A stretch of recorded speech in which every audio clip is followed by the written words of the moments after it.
Hello everyone, welcome to channel learn with ease. आज का topic है काउंटिंग रेशियोज का, जिसमें हम सॉल्व करेंगे question number 31 chapter 3 TS Grewal की बुक से क्लास 12 अकाउंट्स।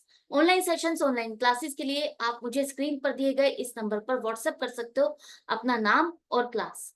अगर आप टीएस ग्रेवाल के साथ साथ डीके गोयल बुक को भी फॉलो कर रहे हो तो चैनल की प्लेलिस्ट को क्लिक करो, आपको न्यू एडिशन के सॉल्यूशंस अपलोडेड मिलेंगे। साथ में ही कम्युनिटी सेक्शन में एमसीक्यूज मिलेंगे क्विज के फॉर्मेट में और एमसीक्यूज के सॉल्यूशन शॉर्ट्स में। तो बहुत कुछ है चैनल पर, विजिट द चैनल।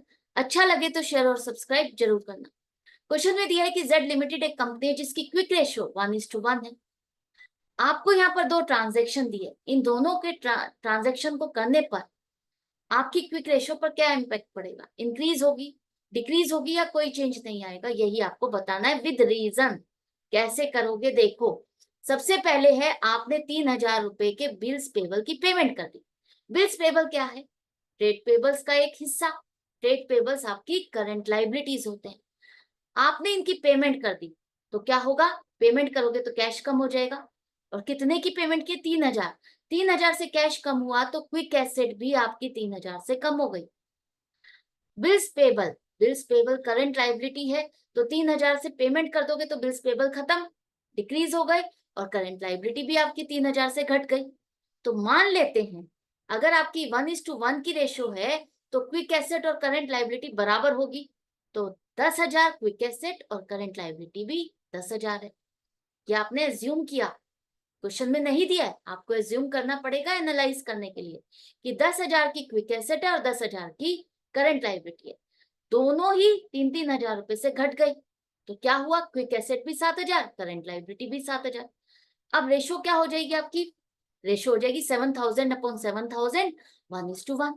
जैसे पहले ये दोनों बराबर थी वैसे ही अभी भी बराबर है। तो इस ट्रांजेक्शन को करने से आपकी क्विक रेशो पर कोई भी चेंज नहीं आया, कोई भी इंपैक्ट नहीं आया। क्यों? क्योंकि quick asset and current liabilities reduced by the same amount. दोनों सेम अमाउंट से घटी।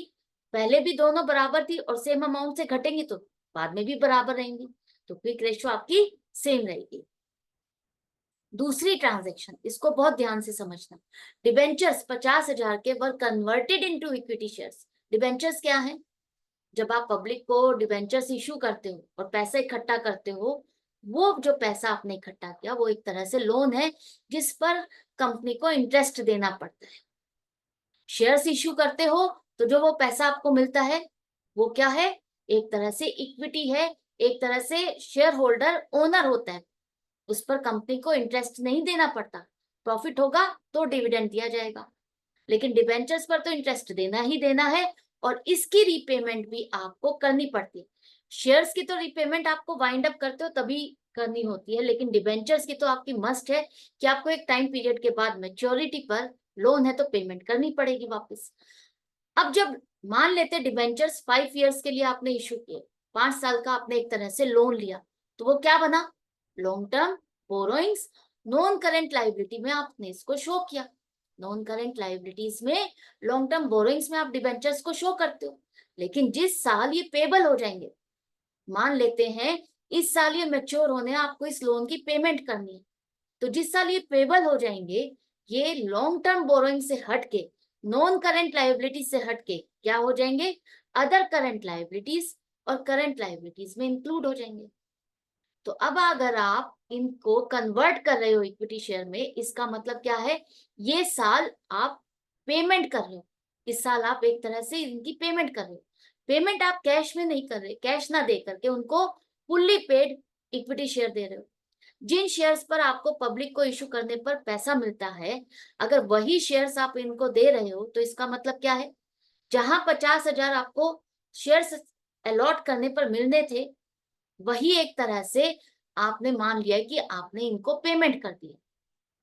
अगर ये डिबेंचर होल्डर आपको इक्विटी शेयर के लिए पैसा देते तो 50,000 देते, और डिबेंचर के लिए आप पेमेंट करते तो 50,000 ही करते। तो एक ही बात है ना। तो कैश में आपने एक तरह से ट्रांजेक्शन को नहीं किया, अपने शेयर्स इनको अलॉट किए, वो भी फुल्ली पेड, ये माना जाएगा 50,000 रुपए इनसे आ चुके हैं, और ये डिबेंचर्स होल्डर मानेंगे कि इनको इन्होंने पेमेंट कर दी है, इनको पेमेंट मिल गई है। ये बात समझ में आ गई? अब देखो, अगर ये डिबेंचर्स करंट लाइबिलिटीज में इंक्लूडेड थे तो क्या हुआ, पेमेंट हो गई, पेमेंट हो गई तो करंट लाइबिलिटीज आपकी घट जाएगी, 50,000 से करंट लाइबिलिटी घट गई।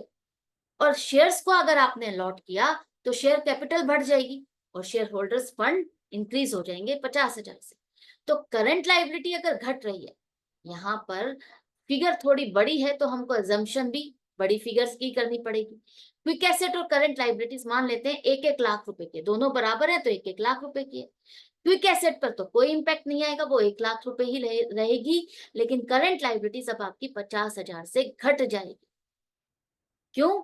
क्योंकि आपने एक तरह से डिबेंचर्स की पेमेंट कर दी, कैश में नहीं, इक्विटी शेयर्स अलॉट करके।